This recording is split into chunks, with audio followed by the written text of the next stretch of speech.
En effet, nous sommes toujours à Vivatech, au cœur de l'événement de la tech à Paris. Et regardez les gens qui sont derrière nous, là, un peu plus loin. On voit souvent dans les salons des gens avec des petites oreillettes, etc. Hein, ouais, qu'est-ce que c'est? Mais je sais pas, écoute, mais je crois que Fabrice Marcella, qui nous a rejoint sur ce plateau, va tout nous expliquer. Salut Fabrice. Bonjour à vous deux. Ravi de te retrouver ici sur ton stand, enfin le stand du village by CA. Ouais. Avec combien de startups cette année à Vivatech? On est venu avec 26 startups. 26, monsieur, et on bravo. les a entassés sur 105 mètres carrés, ce qui permet d'avoir un peu cette émulation.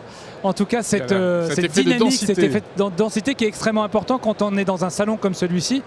Parce que je ne vous dévoile pas les secrets de fabrication, mais en fait, quand on a du monde comme ça, le monde attire le monde, le mouvement crée le mouvement. Voilà, et donc ça permet en permanence d'avoir des... Tu deviens, entre le CES, Vivatech, etc., tu deviens un spécialiste du salon. Je suis même guide opérateur cette année, je suis venu avec mon petit micro, voilà. Oh là là, c'est beau. Il a toute la panoplie, le petit micro, il a même avec le ton sac petit à dos. appareil qui est là. Oui, alors le petit appareil, en fait, c'est pas pour moi. Ce sont pour tous ceux qui suivent les délégations. Donc en fait, comment ça fonctionne ? Dans un salon comme celui-ci, on a des grands groupes qui viennent avec des problématiques pour répondre à leurs enjeux sociétaux, leurs enjeux environnementaux.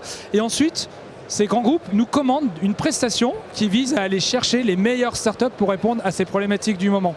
Et nous, ce que l'on fait, c'est qu'on va définir tout un parcour tel que j'ai ici. Hop, je vais le montrer à la caméra, voilà. Et donc c'est un parcours où on va prendre des rendez-vous. Alors il y a beaucoup de gribouillis. Pourquoi ? Parce qu'en fait, on dirait Prison Break un peu. C'est ça.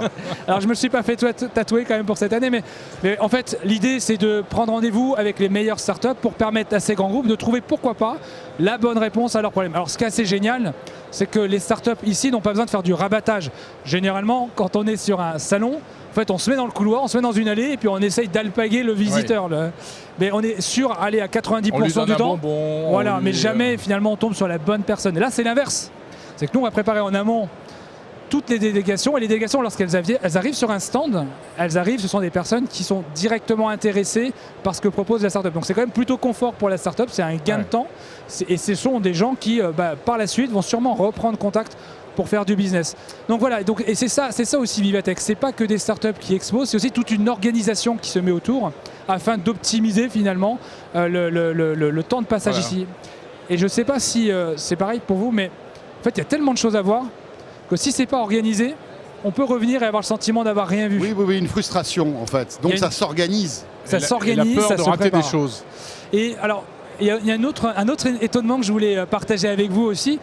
Vous avez sûrement parlé des tendances de multiples fois, mais on parle de tendances autour ici de la mobilité, de l'environnement, de la transition énergétique. Et pourtant, la vraie star ici, c'était quand même Binance. Binance, on est dans le monde des bitcoins, qui est réputé comme étant énergivore. Et voilà, donc c'est tout le paradoxe finalement de ce genre de salon. Ouais. Et la Techstar aujourd'hui, c'est effectivement le patron de Binance qui est intervenu hier matin pour un événement qui a fait salle comble. Il a eu quasiment une standing ovation quand il est arrivé. Et quand il est reparti, la moitié de la salle s'est vidée également. Dingue, donc, alors que je crois derrière, il y avait Yann Lequin, qui est un grand chercheur en intelligence artificielle, qui est un gros cerveau français. Voilà, c'est tout le paradoxe de ce genre de salon. Mais la grosse différence, c'est que Binance, ça peut, en tout cas pour certains, être source de spéculation et de gain. Ouais, alors, peut-être pas en ce moment avec les cryptos, c'est un peu compliqué. Ce qui est assez étonnant, c'est que Binance est l'une des seules boîtes dans la crypto qui continue à recruter. Je crois qu'il a annoncé le recrutement de 2000 personnes, là où Coinbase est en train de réduire ses effectifs de quasiment 20%. Donc oui, c'est assez étonnant. D'ailleurs, leur stand était plein. Je ne sais pas si vous avez eu l'occasion d'y passer. Oui, bien sûr. Et alors, il fallait regarder aussi la moyenne d'âge. C'était assez drôle. Je pense que c'était 25-30 ans. Quoi. Je ne sais pas, mais c'était un des stands qui marche le mieux. C'est une génération qui est fascinée par les cryptos. Tout à fait. Qui est fascinée par cette techno et toutes les transactions qu'il y a autour. Tout à fait. Fabrice, alors les coulisses de ce salon, raconte-nous un petit peu comment ça se prépare. Et surtout, est-ce que c'est agréable de préparer un Vivatech par rapport à un CES ? Alors, c'est plus facile à préparer parce qu'on est en France. C'est-à-dire que c'est quand même plus facile que de gérer un événement qui se trouve à l'autre bout du monde. Alors, je trouve que le Vivatech cette année, c'est amélioré, professionnalisé. J'entends quoi par là ? Franchement, j'ai pas trouvé qu'il y ait eu trop de temps d'attente à l'entrée. Bien souvent, ça bouchonne. Alors, c'est peut-être pas l'expérience que vous avez eue. Ça bloquait un peu le premier jour, visiblement, à cause d'une panne d'électricité. Oui, alors effectivement, il y a eu une panne d'électricité. Bon, c'est les aléas de. Ça, c'est la galère quand C'est la même. galère. Alors on en a eu un d'ailleurs de panne ici, au moment où la startup qui est juste là, qui s'appelle Lavit, faisait une démonstration. Donc l'écran, Aïe. boum. Oh, Et là, Mais ils ont Vivatech sans improvisé. électricité, c'est pas là, possible. ça marche moins bien. C'est comme Internet. Si t'as pas Internet Remarque, à on a eu le Vivatech, CES de Las Vegas sans électricité. Oui, Il y a c'est eu des vrai. coupures. Ah oui, oui, il y a eu une ouais. coupure. Ah ouais, oui. suite à un gros orage, Un gros orage, c'est ouais. ce qui est rarissime à Las Vegas. Oui, surtout à cette période-là, en janvier. Oui, Mais c'est en vrai, janvier, en c'est assez janvier. rare. Et alors, deuxième chose, il y a aussi une inquiétude parce qu'on a tous vécu il y a 3-4 ans la canicule. Et ici, c'était irrespirable. Ouais, il faisait une Absolument. J'ai chaleur regardé, je suis à incroyable. manche courte et j'ai même froid en Putain, fait. mais là, on a froid. Là, Je on voudrais a- me couvrir. Absolument. Je On a des pense que le courants gars d'air. qui s'occupe de la clim, il a Oui, dû avoir une pression je pense que, phénoménale ouais, en fait. il jouait- il Ouais, ouais, jouait ouais, son- vas-y, Mets vous savez toute quoi la gomme, Il mec. jouait son Il y a poste. 4 ans, ils mouraient de chaud, là ils vont mourir de froid.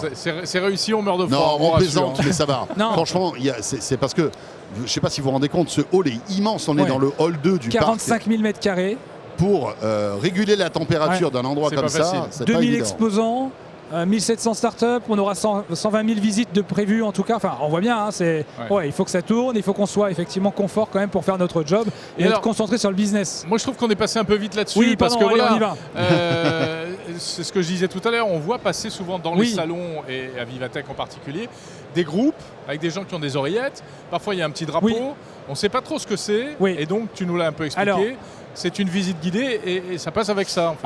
En fait, au Vivatech, il y a à la fois des grands groupes qui présentent des innovations et en même temps, on a des collaborateurs de ces grands groupes qui viennent en visite. Ouais. Et ce sont des visites organisées, des visites guidées par des structures comme les nôtres qui connaissent bien l'écosystème. Et donc en amont du Vivatech, on identifie avec chacun de ces grands groupes c'est quoi les sujets majeurs de l'année. Ouais. Et ensuite on fait un screening des startups. Et c'est là qui où font tu sens. suis ton plan et tu Donc te là balades j'ai un avec ton plan micro et tu parles aux gens c'est avec ton 3 heures micro. de visite Ouais. guidée avec 10 startups qui sont recommandées et on va Ouais. prendre des rendez-vous avec chacune d'entre elles. Ce qui est compliqué, c'est qu'on joue des coudes et certaines fois, on se fait griller la priorité Mais par ouais, bien d'autres. sûr. Ah oui, il y a Ouais. des courses de groupe en fait. Ah ouais, il y a des contre-groupes. Ils se Ensuite, tirent on la est bourre dans tous les sur du allées. WhatsApp ensuite pour dire tiens, il manque une startup, j'ai un peu d'avance. C'est quoi la startup à aller voir. Donc hop. Et généralement, le problème, c'est qu'on va tous au même endroit. Et tous les grands groupes ont eu envie de tester également le Ouais, bien métaverse, sûr, bien sûr. de tester la réalité virtuelle. Ça, c'est le. Sauf que quand tu as un groupe de 10 à qui il faut passer des masques, tu peux y rester un long Ouais. moment quand même. Hein, pour... Donc les gens du groupe, ils ont leurs oreillettes. Alors voilà, ils mettent l'oreillette comme ça, hop. Ils sont pas dérangés, enfin parce qu'il y a beaucoup de bruit. Et on a des évidemment. fréquences qui nous sont Ah, des autorisées. fréquences spéciales, Ah oui, oui, d'accord. c'est des fréquences Ok. spéciales et il a fallu demander les autorisations. Il n'y a pas deux fréquences identiques. Donc t'entends pas le micro de Tech & Co et de Village Startup dans ton truc là. Non, non, Bon, non. ça c'est bien. Et vous nous entendez pas non plus. Non. Non, Ça va. je crois pas. Pourtant, on dit plein de choses intéressantes, c'est Et ça dommage. permet de se parler comme Oui. si vous étiez à Alors- proximité les uns des autres Alors, en fait. et non, parce qu'en fait, Non. c'est comme dans une visite guidée. Quand je mets ça, Oui. les gens m'entendent, mais je ne les entends pas. Ah toi tu ne les entends Eh pas. non, ouais. et C'est ça, comme c'est une mini frustrant. radio en fait. C'est une mini radio et quand Mais qui j'arrive. va que dans un sens. Et quand j'arrive sur un stand, hop, je mets mon micro comme ça auprès du start-upper, Et le de start-upper l'entrepreneur, est et lui entendu parle. par toute Et moi, l'équipe. j'entends plus rien non plus. Quoi. Voilà, Donc voilà. c'est ça. Là, c'est un petit peu frustrant de ne pas avoir quelque chose de Ouais. bidirectionnel. On- Et puis on va ensuite- il faut te rééquiper, il te faut une oreillette. Ben, il me faut une oreillette, ouais. On va en parler alors. Mais- Ah oui, Laure c'est la spécialiste. hein. Et, Donc là, elle va et trouver voilà, un et truc. donc ce qui est génial avec ça, c'est qu'en fait, ces grands groupes vivent une expérience. Au-delà, effectivement, de contact qualifié, c'est une expérience D'accord. qui, à jamais, en fait, va graver finalement leurs souvenirs. Et surtout, moi, ça va me permettre peut-être d'aller chercher du business supplémentaire pour accompagner ces mêmes grands groupes au CES. C'est Ah un bah peu voilà. mon Mais avant-vente. bien sûr. C'est mon avant-vente pour Parce que le le CES. CES va très vite arriver comme à chaque Ah, fois. c'est hein. maintenant qu'on prend en C'est place, maintenant là. qu'on Ouais, ouais, prépare qu'on le prend- CES. ouais, qu'on réserve le CES. 2023, mon L'appel est Dieu. lancé. Ouais. On n'est pas parti encore en vacances, Oh, qu'on mon évoque déjà Dieu, le CES non, non, non. qui se déroule en janvier. Merci Et oui, Fabrice. merci à vous deux. Voilà. À bientôt. Bonne fin de salon. Ouais. Vivatech. Et merci. Jusqu'à samedi. hein. Jusqu'à samedi, Avec bien sûr. ouverture au grand public Ouais. samedi, donc on peut s'attendre aussi à avoir pas mal de monde. Ouais. Et merci de nous avoir accueillis ici sur le stand du village. Voilà, évidemment, là, cette émission est datée, hein, puisque vous nous regardez. Peut-être que le salon Vivatech est fermé depuis quelques temps. Mais c'était pour vous remettre dans l'ambiance voilà, de cette édition 2022. Jérôme, on se retrouve très vite pour un nouveau Village Startup. Voilà, d'ici là, portez-vous bien. Salut à tous.